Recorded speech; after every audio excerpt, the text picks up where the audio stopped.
Good morning, everyone. Thank you all for being here and online. I want to begin today by acknowledging that we're standing here in the heart of colonial power on territories of the Anishinaabe, the Haudenosaunee, and Wendat nations, and the traditional territories of the Mississaugas of the Credit. It's our nations and peoples who have first borne the brunt of colonial violence and disablement, and it's our nations and peoples who fight for the liberation of all disabled people across these territories.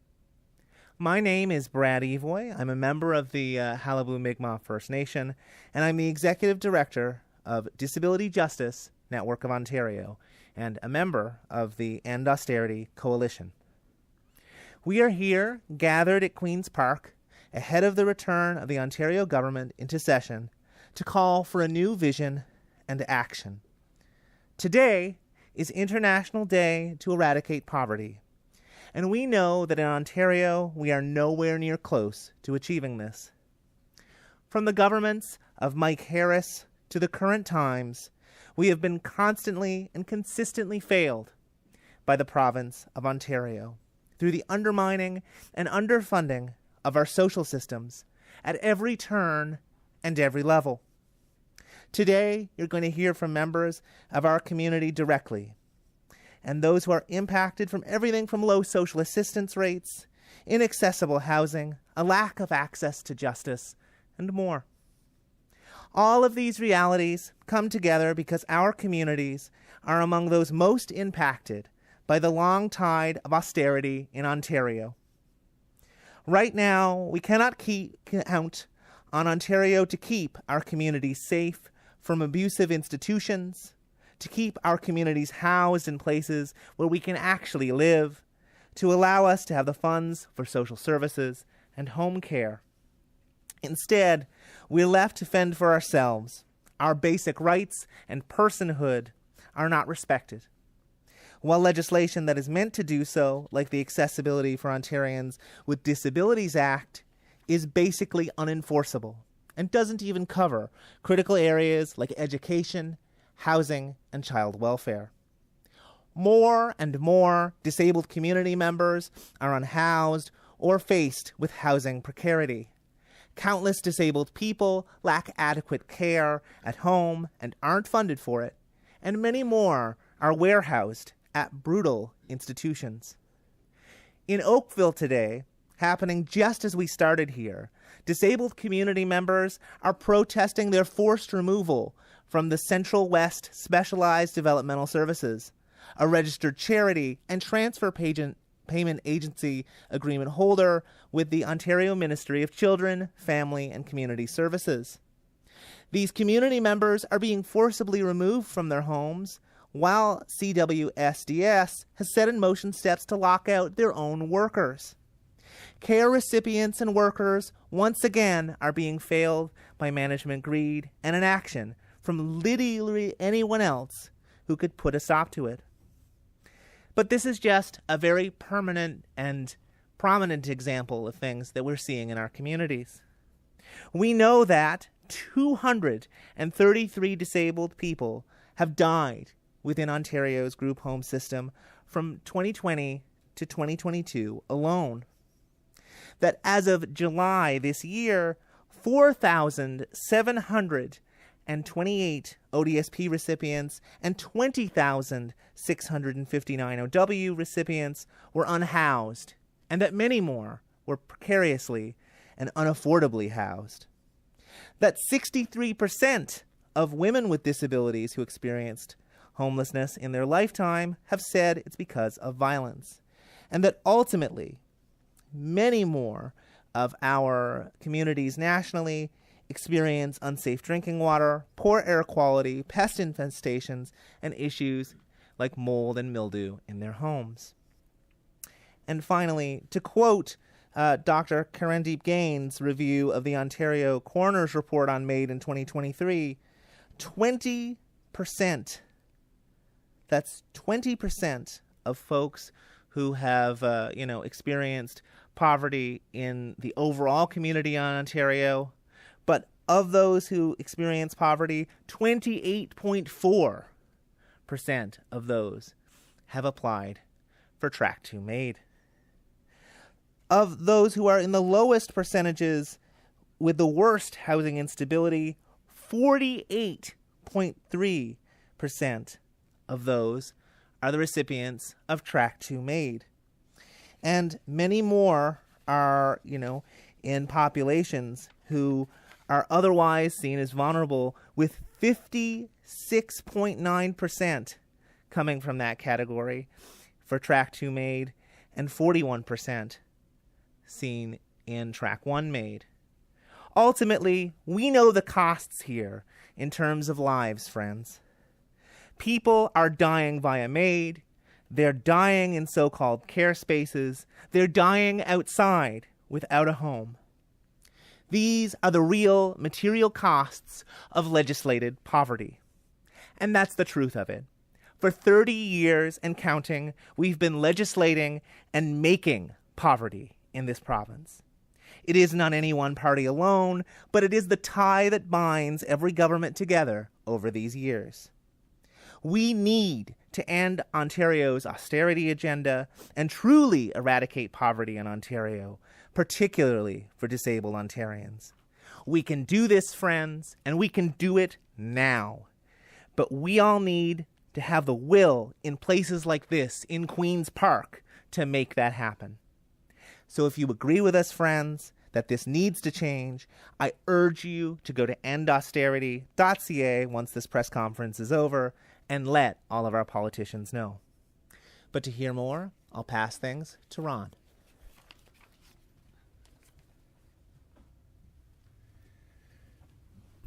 Good morning. I'm Ron Anisich. I'm one of the co-chairs of the ODSP Action Coalition, also co-chair of the Raise the Rates Coalition, and I'm also a member of the End Austerity Coalition. I'm here today because Ontario deserves the truth about Doug Ford's government's record on supporting people with disabilities. And the truth is a story of broken promises and deepening crisis. Premier Ford has repeatedly claimed that his government takes care of people with disabilities, but the facts tell a very different story. While the Premier speaks about compassion, thousands of recipients of the Ontario Disability Support Program are today experiencing homelessness, living in shelters or on the streets, and the number is increasing. This is not a coincidence. This is a choice. This is a direct result of a government that has consistently failed the people who need help the most. When COVID-era supports ended, Ontario Works recipients surged by 50%. But what did Doug Ford's government do? Rather than raise Ontario Works rates, they froze them. ODSP recipients receive a maximum of just $1,408 a month. Ontario Works recipients get only $733. These payments haven't kept pace with the cost of living in Ontario. People are choosing between food and rent, between medication and heat, between dignity and survival. Let me be direct. Doug Ford's government is responsible for the homelessness crisis in Ontario. In 2024, more than 81,000 Ontarians experienced homelessness, a stunning 51% increase since 2016. Chronic homelessness has more than tripled. This isn't happening despite government action. It's happening because of government inaction. It's happening because people can't afford housing on payments that have barely budged in years. And let me tell you about the cost of this failure. The province loses tens of billions managing the effects of poverty rather than addressing the root cause. When people living on social assistance end up in shelters or on the streets, they cycle through emergency rooms, police interventions, and the justice system. Studies show individuals experiencing homelessness incur healthcare costs of over $12,000 annually. That's nearly 7 times more than housed individuals. In Toronto alone, excess healthcare costs from homelessness reach nearly $100 million a year. Across Ontario, we're spending massive sums to deal with a preventable crisis. The math is simple. Every dollar not spent on adequate social assistance becomes $10 spent on emergency response. It's an unsustainable burden on our healthcare system, on our municipalities, and on our communities, and most importantly, on the people of Ontario who deserve basic dignity. The Ford government also refuses to address the housing crisis. When people are on ODSP or Ontario Works, even a tiny apartment becomes impossible to afford. The maximum shelter allowance under these programs does not reflect reality in 2025. In Toronto, a modest bachelor apartment costs $1,200 or more. Someone on ODSP receives nearly $600 for housing. It's $390 for people in Ontario Works. Do the math. There is no math that works. Here's what we know needs to happen, and it's not complicated. We must at least double social assistance rates, double Ontario Works, double ODSP. We must invest in deeply affordable social housing at the scale required to end the crisis. These are not radical ideas. The opposition parties understand this. Municipalities across Ontario are demanding this. Service providers, people with disabilities, families, they all know what needs to happen. Doubling social assistance rates would lift hundreds of thousands of Ontarians closer to the poverty line. It would give people genuine choices. It would mean a parent can feed their children. It means a person with a disability can afford medication. It means not choosing between paying rent and paying for transit to get to work. It means dignity. Yes, this requires investment. Yes, the Ford government will say we can't afford it, but Ontario is already spending a fortune dealing with the consequences of poverty. We're paying for emergency rooms, encampments, police interventions, crisis management. We would save money with prevention. And more than that, we would save lives. We would keep people in homes. We would help people move forward. We would fulfill the basic promise of government that we take care of our most vulnerable citizens. Premier Ford, I have a message for you. Your rhetoric about caring for people with disabilities is hollow. Your actions have failed them. The people living in emergency shelters on ODSP know that you don't care. The families choosing between food and rent know you don't care. The municipalities drowning in costs to manage this crisis know you don't care. It's time to stop the performative statements and start making real change. Double social assistance rates, invest in affordable housing, end the hypocrisy. The people of Ontario deserve better. They deserve a government that matches its words with its actions. They deserve Premier Ford to finally, after 7 years, do what he claims he's been doing all along. Take care of people with disabilities. Thank you. We're going to hear from Rose next.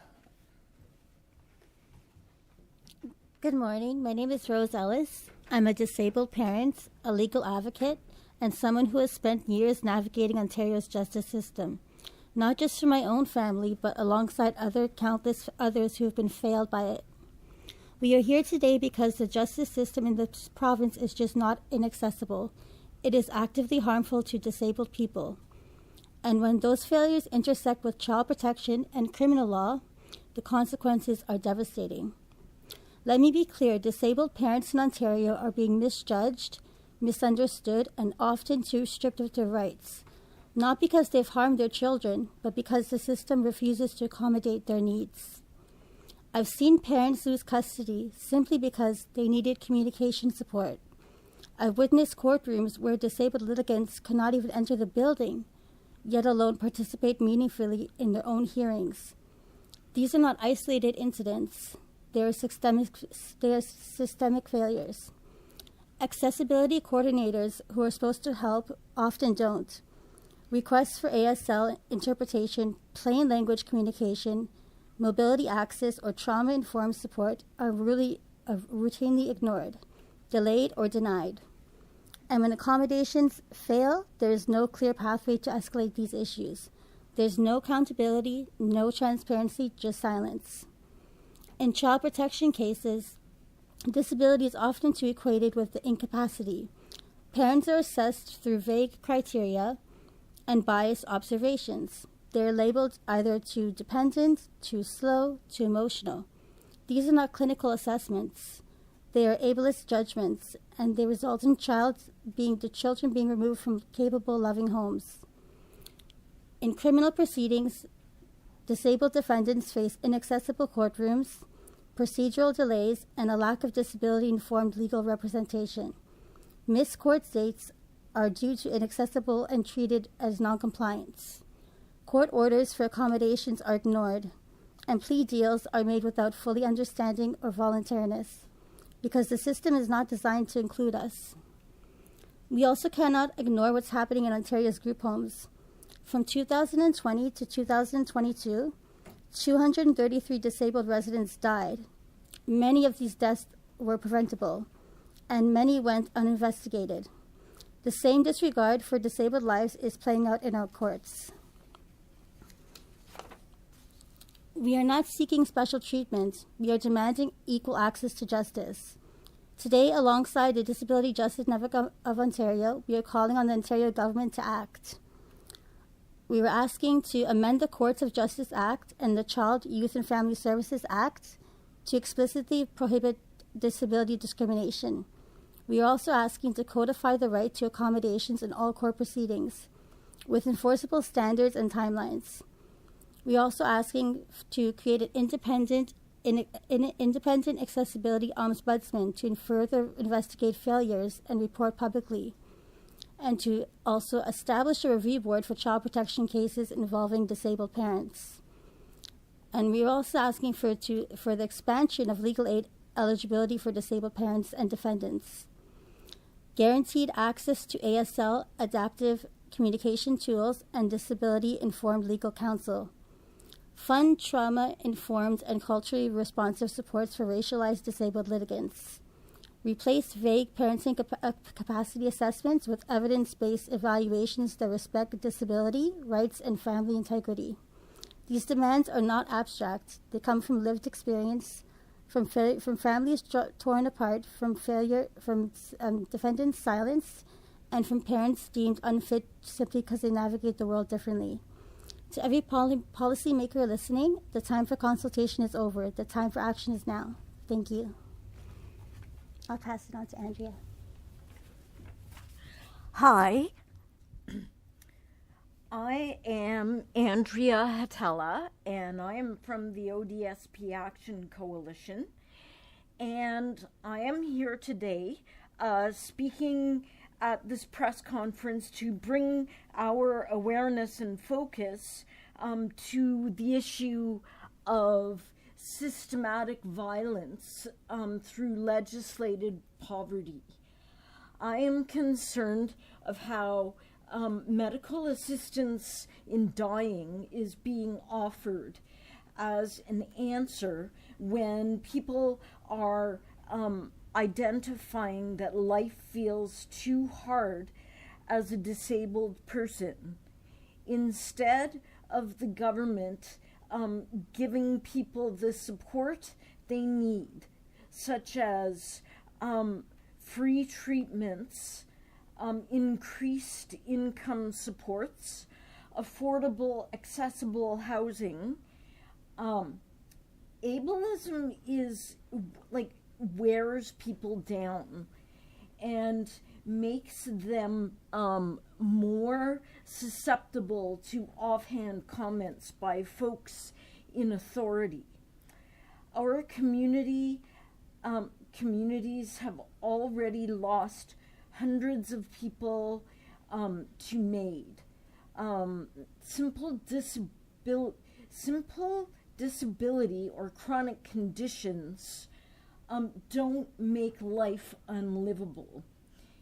It is the legislative poverty, the lack of compassion by some governments or opposition parties, the rhetoric that allows ableism to occur, and because of the added stress of living in a world where we are constantly told that we don't matter. You might think that I am just up here talking about a federal law in a provincial context. And what powers does Ontario have in this context? We do have power. The province has the ability to invest in healthcare and invest in housing and invest in community development. The province has the power to show people that their lives, our lives, matter. Ontario can support people to live instead of making dying their only choice. I have witnessed community members that have made that hard decision out of lack of support and lack of options because of poverty, basically, and they just gave up. We need our government to take a leadership role in valuing disabled lives. If the provincial government can invest in us, you can be a catalyst for cultural change. If you say through your actions that disabled people matter, then our families and our co-workers and friends will follow suit. On March 26, 2025, the United Nations Committee on the Rights of Persons with Disabilities released a series of recommendations, including repealing Track 2 MAID. And this would be a start, but as this is in the works, the province also has the power to value our lives, and it would make it better for everyone. Thank you. I'm going to pass it back to Brad. Thank you so much, Andrea, and thank you so much to everyone who's spoken today. I want to thank everyone for being here. I think it's really clear that if we are here on a day where we want to talk about eradicating poverty, we need to actually put in the work, to actually invest the funds, and to actually listen to the knowledges and experiences that are part of our community. So with that said, friends, I'd like to open the floor to questions. Would it be possible to do alone interviews instead of questions like that? Yeah, absolutely. Absolutely. Great.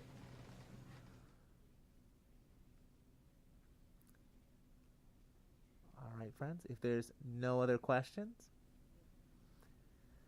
I'll thank you all again for being here, and thank you all online for those who were able to view this online. Thank you all so much.